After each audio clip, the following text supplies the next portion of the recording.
Nous arrivons donc au moment de la parole de Dieu.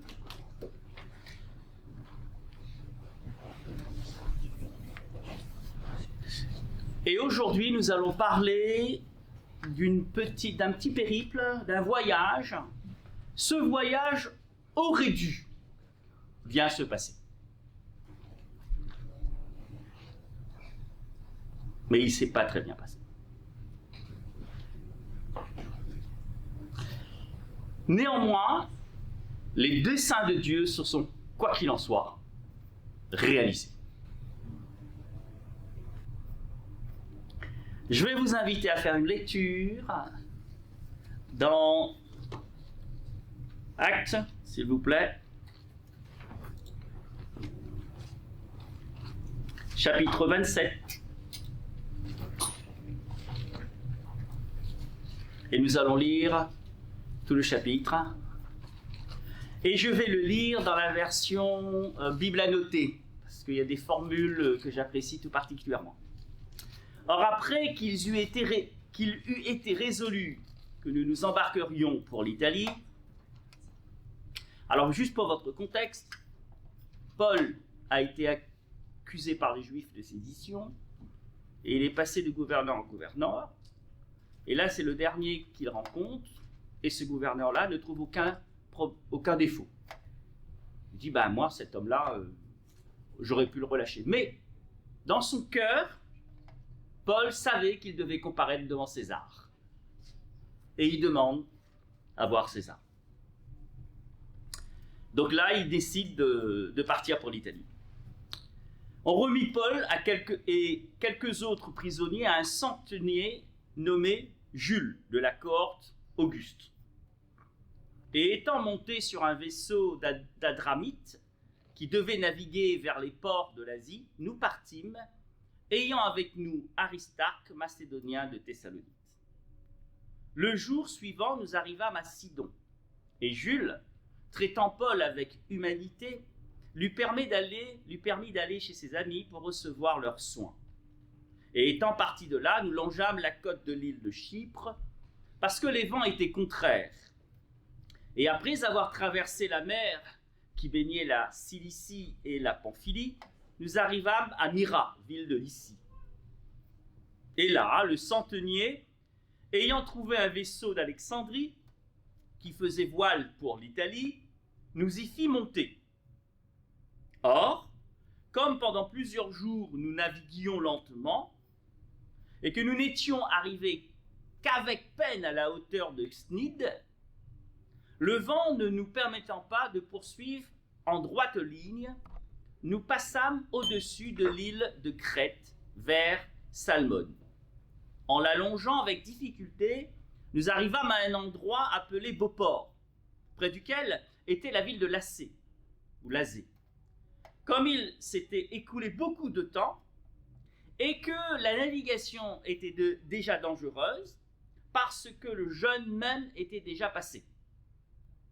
Paul les avertissait, disant « Ô homme, je vois que la navigation se fera au milieu d'une tempête et avec de grandes pertes, non seulement pour la cargaison et le navire, mais aussi pour nos personnes. » Mais le centenier ajoutait plus de foi au pilote et au maître du vaisseau qu'à ce que disait Paul.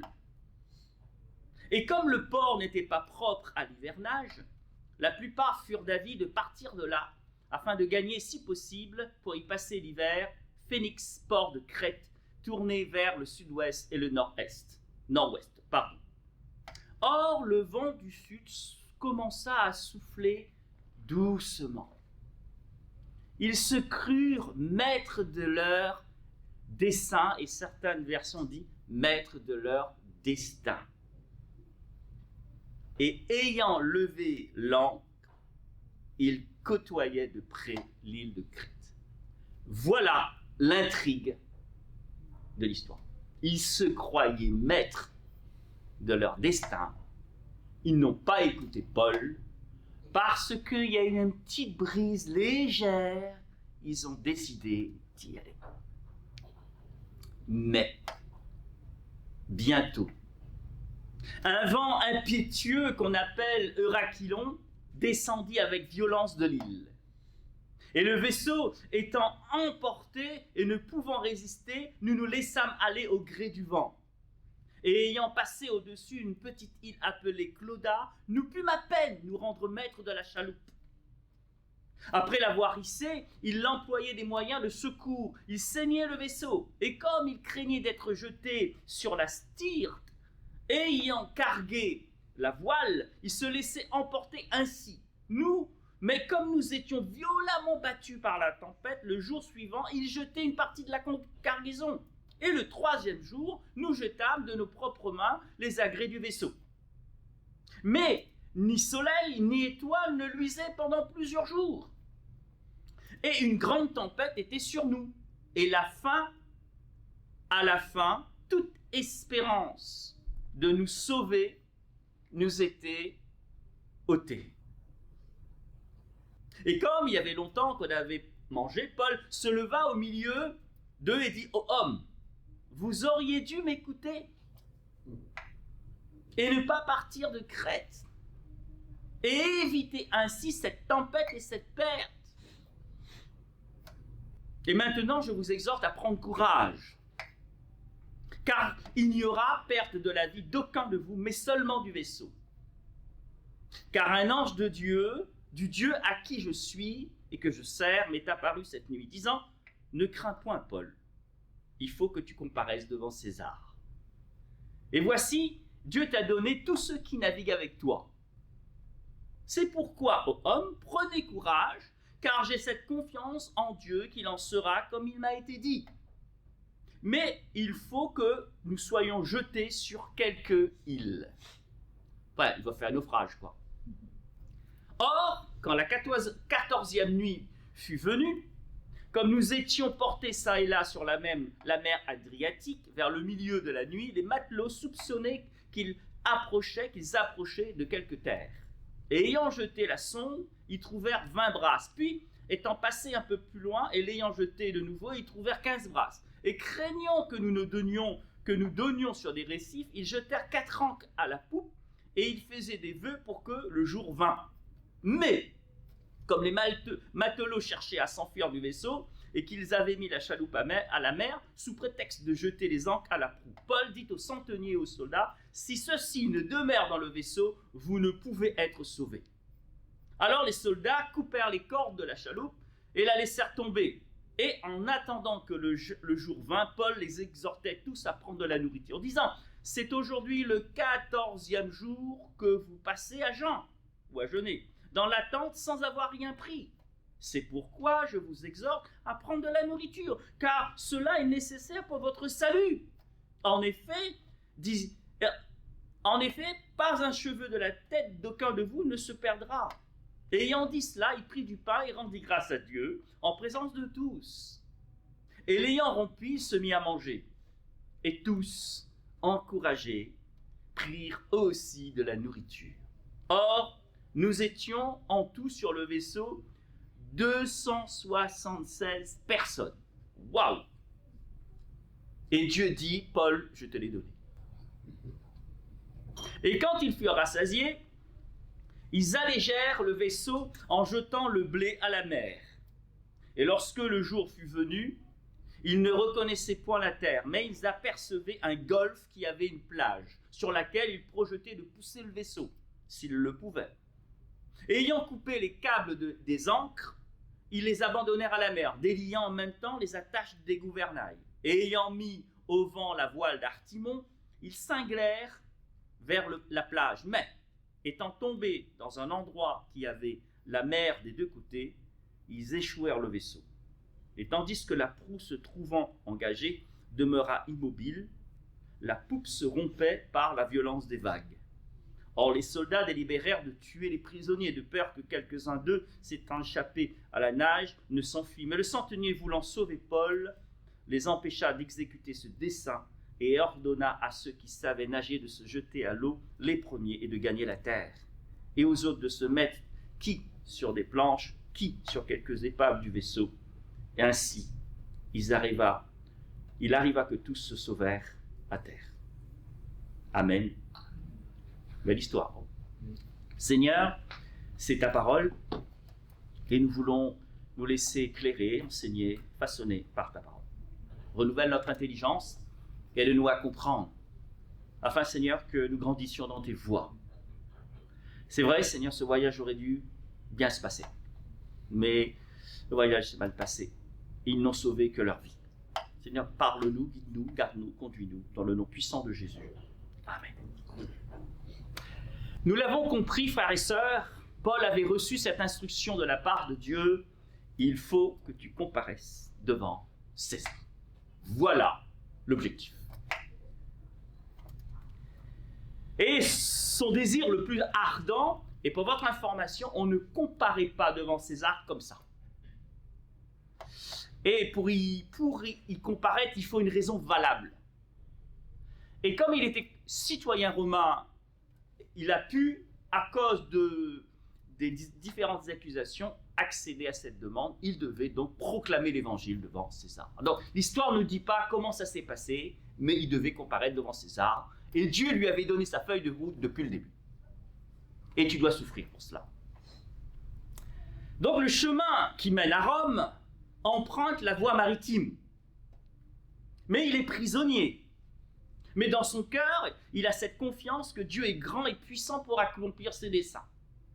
Donc, vous avez bien compris, on commence la traversée. Et arrivé à un moment, à un certain port, au lieu d'y rester, Paul leur dit « Le jeûne est terminé et j'ai fouillé un petit peu, il paraît qu'à cette période-là, la mer Méditerranée a une certaine température et la température extérieure est froide. Donc, ce qui provoque des tempêtes. Donc, il ne fallait pas trop bouger, quoi. Mais alors, bien sûr, c'est un homme de Dieu et il dit surtout, il ne faut pas y aller. Il ne faut surtout pas y aller. Mais voilà. La version que j'ai prise est assez explicite. Ils vont prêter foi à ce que dit le pilote et le commandant et ne pas écouter Paul. Frères et sœurs, je l'ai déjà enseigné sur la théologie de la prière et j'ai dit que certaines prières doivent respecter l'exigence de Dieu pour que Dieu puisse les exaucer. Et la foi, le juste vivra par la foi. La foi, frères et sœurs, n'est pas une garantie de mal ouvrage. Beaucoup, il suffit de lire l'épître aux Hébreux, vous verrez. Certains, bien sûr, ont été bénis, mais d'autres ont été assassinés. Ésaïe a été scié en deux, il s'est réfugié dans un tronc, il a été scié, et beaucoup des apôtres sont morts en martyr. Donc, la foi, ce n'est pas une garantie d'ouvrage. C'est pour cette raison que nos vies, nos projets de vie, et les projets qui naissent de cette vie, de ce pèlerinage sur cette terre, frères et sœurs, ces projets sont porteurs de risques. Un projet est porteur de risques. Et parfois les projets se passent bien, parfois les projets ne se passent pas du tout comme nous l'avons imaginé. La preuve. Certains risques, nous pouvons les éviter, d'autres, nous ne pouvons même pas les anticiper parce que nous ne savons pas. Aussi, il est important pour l'enfant de Dieu de tout confier à Dieu. Tout et tout. S'il vous plaît. Tout.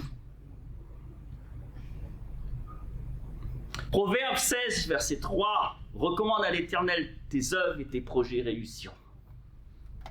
Et Jacques nous rappelle dans chapitre 4, verset 15, et nous appelle à la sagesse et à l'humilité, et nous rappelle notre nécessaire dépendance à Dieu.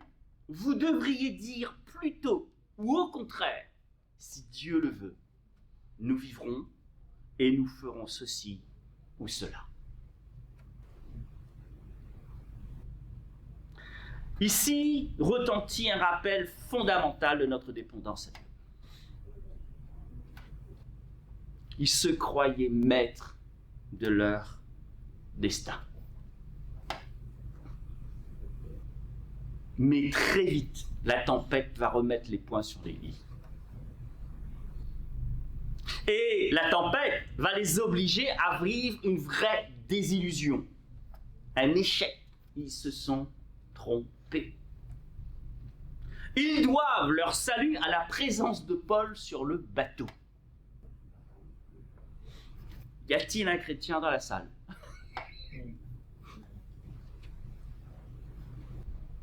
Frères et sœurs,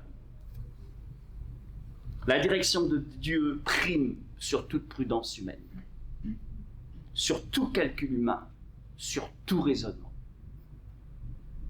Face aux incertitudes de la vie, face à notre fragilité, le disciple de Christ est invité à une posture d'obéissance, d'humilité et de dépendance à Dieu, qui a le seul pouvoir d'agir de sorte à faire réussir ses projets et nous protéger.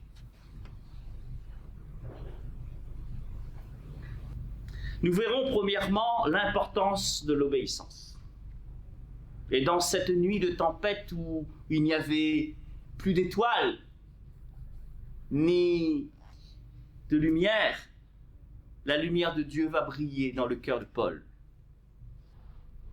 Et Dieu, par Paul, va encourager et sauver l'équipage, alors que tout semble perdu. Deuxièmement, nous méditerons au regard de ce passage sur cette vérité si Dieu le veut. La reconnaissance humble que nous ne sommes pas maîtres de notre destin et que nous sommes invités à nous appuyer sur Christ. Amen. Et enfin, nous réfléchirons au fait que nos traversées ne se passent pas aussi bien que prévu et que parfois nous sommes exposés au dépouillement lors de cette traversée. Apprendre à lâcher prise, apprendre parfois à laisser tomber ce qui nous encombre afin d'être sauvés et conduire à un port de manière sûre. Christ est le seul qui puisse nous dire « passons à l'autre bord ». Et quand Christ dit « passons à l'autre bord », nous passerons à l'autre bord. Et jeudi dernier, nous avons vu la tempête. Le diable, c'était une tempête provoquée par le diable, mais Christ a triomphé. Là, ce n'est pas une tempête provoquée par le diable, c'est une condition climatique. Ce voyage aurait dû bien se passer, mais les hommes n'ont pas voulu écouter. Alors je nous invite à recevoir cette parole. C'est un appel aussi à l'Église, un appel à chacun d'entre nous. Les tempêtes, nous allons en rencontrer dans nos vies. Parfois, certaines sont plus difficiles que d'autres. Mais apprenons à toujours nous reposer sur le Seigneur. Amen. Alors l'obéissance dans la tempête. Frères et sœurs, le départ ne se fait pas pour l'Italie sous de bons auspices, la saison n'est pas favorable. La navigation devenait dangereuse et Paul, éclairé par l'expérience de l'Esprit, avertit homme. Je vois que la navigation ne se fera pas sans péril. L'homme de Dieu parle. Malheureusement, l'autorité du centenier et l'opinion des marins l'emportent sur le discernement prophétique. Comme il est écrit, mais le centenier ajoutait plus de foi au pilote et au maître du vaisseau qu'à ce que Paul disait. Pourquoi? Ils faisaient plus confiance à leur expérience et à la mer et au bateau qu'au créateur de tout ça. Ils se sentaient maîtres de leur destin. Et ayant levé l'ancre, ils côtoyaient de près l'île de Crète. Frères et sœurs, le choix d'ignorer la voix de Dieu révèle déjà la tentation humaine de s'appuyer sur des raisonnements, sur du pragmatisme, plutôt que sur la parole de Dieu et sur son esprit. Le pragmatisme, c'est bien. Mais pour le chrétien, il y a plus que ça. Il y a la foi en Dieu. Il décide d'y aller, mais la tempête éclate. la vanité des espoirs humains se dissipe complètement. Nous étions violemment battus par la tempête, verset 18. Verset 20, et bientôt toute espérance de nous sauver était désormais ôtée. Alors qu'il y a à peine quelques minutes, ou allez, quelques heures, on y va. On va y aller. Et comme certains disent, attends, pardonnez-moi si je vise personne, je vais demander à GPT Chat, qu'est-ce qu'il t'en pense?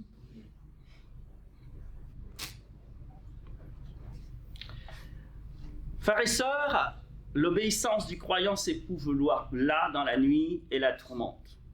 Mais par la grâce de Dieu, au milieu de ces ténèbres, une lueur jaillit. Il y a un serviteur de Dieu sur le navire. Amen. Il y a un serviteur de Dieu sur le navire. Paul donc va prendre le relais. Alors lui le prisonnier. C'est lui qui va redonner courage à tout le monde. Et il va recevoir une révélation parce qu'il a dû prier. Il a dû dire, Seigneur, je dois aller voir César, alors comment ça va se passer? Seigneur lui répond, un ange de Dieu, dit Paul, m'a dit, sois sans crainte, Paul, il faut que tu comparaisses devant César. Alors, il y a tempête partout. L'ange lui dit, il faut que tu comparaisses devant César. Donc, Paul, il n'est pas inquiet. Et même à un moment, l'ange lui dit, Dieu t'a donné tous ceux qui sont avec toi. Frères et sœurs, vous n'avez pas envie d'être ces chrétiens sur lesquels Dieu peut compter? Seigneur, sers-toi de moi pour que les autres soient sauvés. Frères et sœurs, Paul incarne ici l'obéissance. Il reste à l'écoute de la volonté du Christ avec un cœur humble au milieu du tumulte, affirmant que la direction de Dieu prime sur tout calcul, sur tout raisonnement. Frères et sœurs, comprenons, et c'est très important, ma propre expérience me l'a montré, tout ce que Dieu m'a donné était parfait. Avec le recul aujourd'hui, j'ai dit, mais Seigneur, mais si j'avais compris tout ce que Dieu m'a donné, et je savais que ça venait, c'est parfait. Et c'est aujourd'hui que je me rends compte que c'était encore plus que parfait que ce que j'avais imaginé. Et c'est tout ce que j'ai apporté en sus qui a altéré. Alors que j'étais chrétien. Attention à nos raisonnements. Je vais y arriver. Mais si Dieu le veut, c'est lui qui dispose favorablement les circonstances. Seigneur, donne-nous d'être humbles devant ta face, à toujours nous humilier, comme David. Seigneur, est-ce que je remonte et je vais à l'attaque? Dieu dit cette fois-ci non. Et souvent, lorsqu'on commence un projet, que fait-on? Alors oui, le pasteur a prêché ce matin, Seigneur m'a parlé. Alors oui, au début du projet, pas de problème, on prie. Mais après, pendant le projet, qu'est-ce qu'on fait? On lâche la main de Dieu? Mais non, surtout pas, surtout pas. Parce que dans le pays de Canaan, il y avait des peuples hostiles au peuple d'Israël. Et le peuple d'Israël devait les déloger. Vous voyez ce qui s'est passé? Ils ont lâché la main de Dieu et ils n'ont jamais réussi à conquérir Canaan. Jamais. Mais ces difficultés ne sont pas là pour nous déstabiliser. Ces difficultés sont là pour que nous puissions cultiver notre relation avec Dieu. C'est ça le plus important. La bénédiction ne pèse rien dans la balance. Dieu ne veut pas que son enfant quitte sa présence. Qu'il puisse renouveler notre intelligence. Une vie chrétienne, elle est chrétienne parce que l'enfant de Dieu est conduit par l'Esprit pour faire la volonté de Dieu.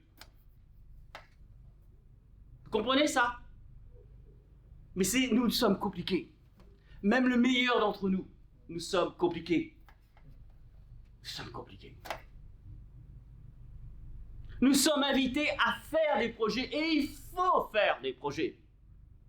À Babylone, Dieu va encourager le peuple. Il faut faire. Nous sommes au sein de Babylone. Nous sommes des enfants de lumière au sein de... Il faut faire des projets. Mais s'il vous plaît, planifiez tout avec discernement, en recherchant l'approbation divine avant d'entreprendre quoi que ce soit d'important.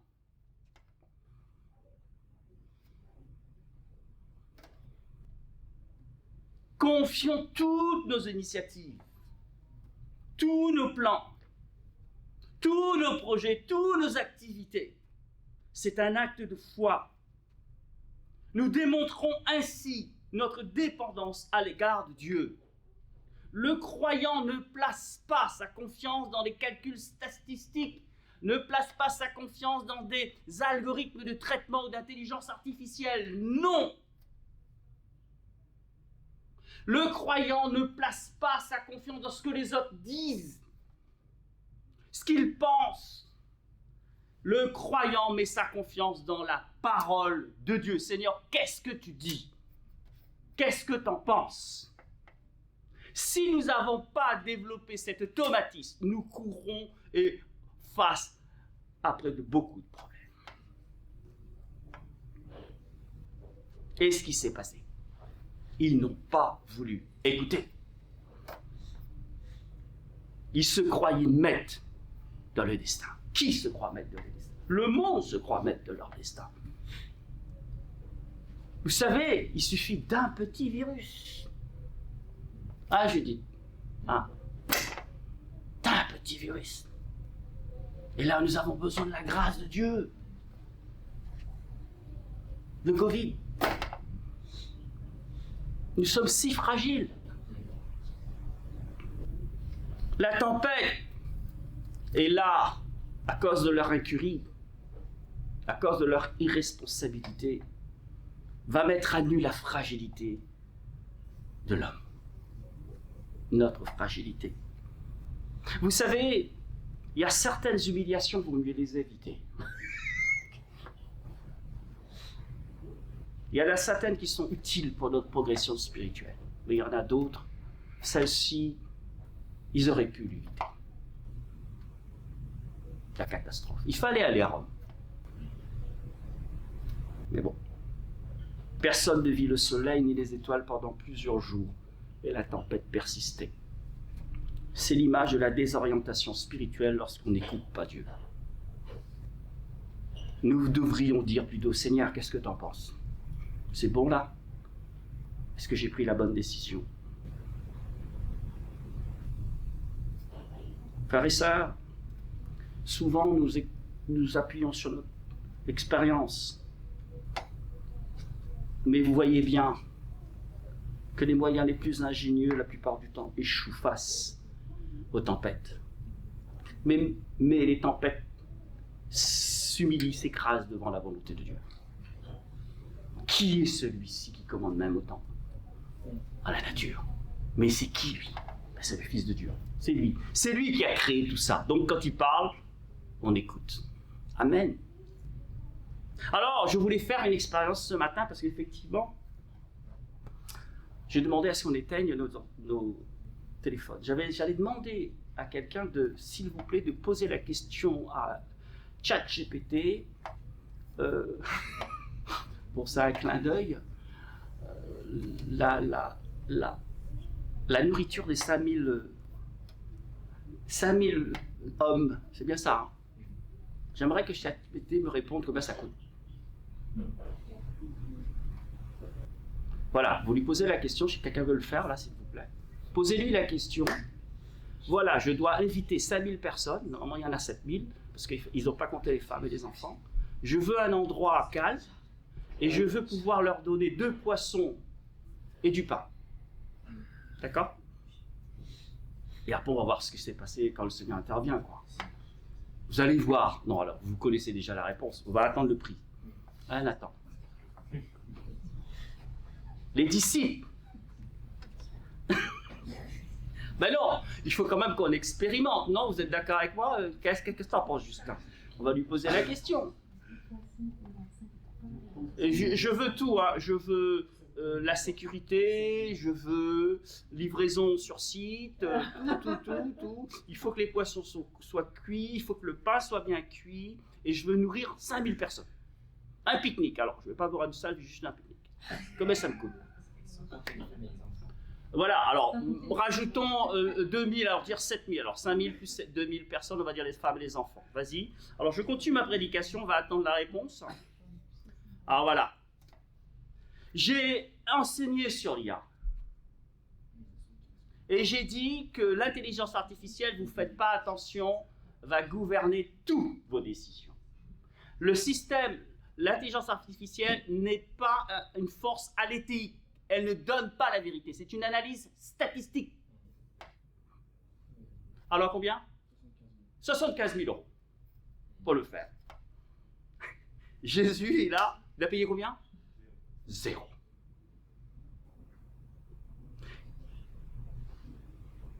Voilà comment il faut comprendre la vie chrétienne. Vous comprenez ça? Je ne suis pas en train de plaisanter là. Hein. Je suis en train de vous démontrer par A plus B que c'est comme ça qu'il faut raisonner. Alors je ne dis pas que le Seigneur ne va pas, tout à l'heure, vous dire il faut quand même dépenser un peu. L'homme de Dieu qui avait en Angleterre les orphelinats, est-ce qu'il avait de l'argent sur son compte? 0. Il a fait confiance à Dieu. J'ai fait les études qui coûtaient hyper cher. À chaque fois, le Seigneur m'a donné une bourse. Et en plus, j'étais payé.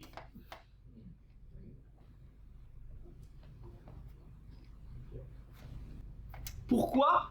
Parce que j'ai passé du temps dans la présence. Je suis allé chercher, j'ai dit, Seigneur, tu as mis sur mon cœur, je veux faire ça. Mais j'ai rien. Je ne sais même pas comment trouver un appartement sur Paris. Je ne sais pas. Et sur Paris, c'est catastrophe. Et j'aimerais bien être à 5 minutes de la salle de cours.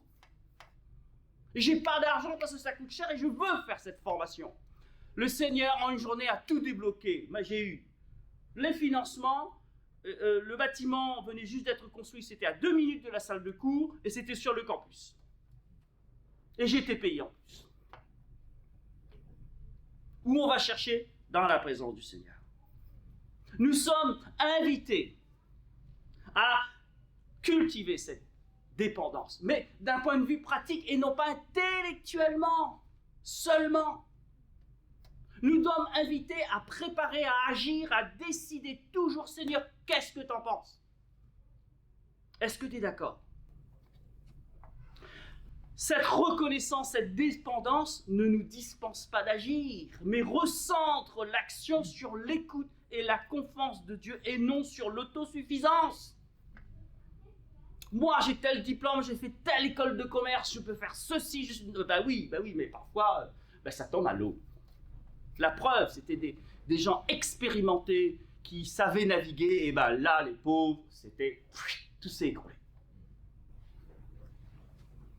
Au travers de ce passage, Luc nous éclaire sur notre vulnérabilité. Reconnaissons-le. Et allons devant le Seigneur. Seigneur, fais grâce. Et j'ai besoin de toi, dans tout. Réfléchissons, ressassons les bonnes expériences, Seigneur. Ah, là, effectivement, je t'ai fait confiance et je t'ai bien mal. Là, effectivement, je t'ai fait à moitié confiance. Et là, je t'ai pas fait confiance du tout. Oh, ça a été la catastrophe. Revoyons les choses. Reconnaissons notre faiblesse, nos limites, même si on est très intelligent. Merci Seigneur, merci. Mais remettons entre ses mains tous nos desseins et notre destin. Mais voilà, parfois, en tant que chrétiens, nous sommes embarqués dans un projet avec des non-chrétiens. C'est ce qui s'est passé.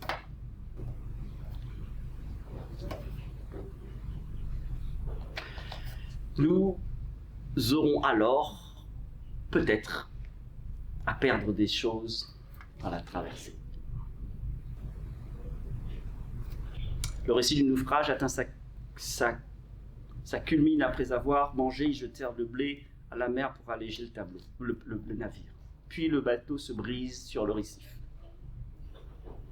Ce dépouillement est radical. Tous les biens, même les plus précieux, sont sacrifiés ou seront sacrifiés pour survivre, parce qu'ils n'ont pas voulu écouter la voix de Dieu.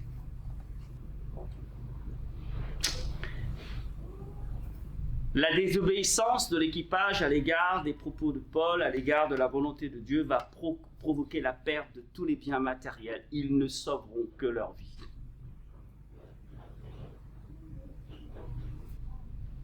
C'est une pauvreté imposée à cause de leur désobéissance. Le miracle, frères et sœurs, parfois ne se réalise que lorsque nous lâchons prise. Les attaches, le superflu, les richesses trop lourdes, les fausses sécurités, tout doit être abandonné. Le Seigneur dit, suis-moi et fais-moi confiance. Et ce qui est extraordinaire, je ne comprends pas toujours, mais bon, la phrase de l'ange, je te donne tous ceux qui sont avec toi. Cette phrase m'impressionne. Dieu prend soin de ses serviteurs. Alors, alors là, autant que vous êtes, je veux que vous pesiez dans la balance aussi lourd que Paul. Et que, où que vous alliez, il y a un truc, le Seigneur puisse vous révéler des choses par rapport à ceux qui sont autour de vous. Et que, c'est l'objectif. Hein? L'objectif, c'est que nous soyons des enfants de lumière dans ce monde. Que le Seigneur puisse faire de nous des pêcheurs d'hommes. Mais pour y arriver, il faut laisser tomber toutes nos présomptions, tous nos raisonnements. Et aussi, frères et sœurs, je ne peux pas ne pas dire que parfois certaines traversées vont être difficiles.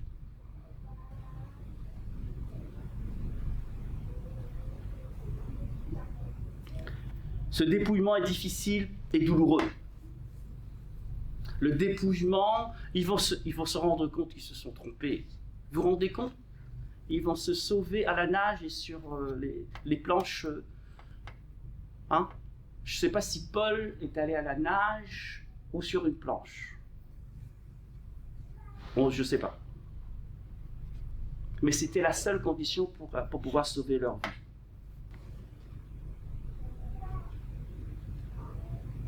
Comme je l'ai dit tout à l'heure, la foi n'est pas une garantie dommage-ouvrage. Dieu, Christ ne nous garantit pas que nous allons rien perdre. Mais nous ne perdrons pas l'essentiel, le salut de notre âme.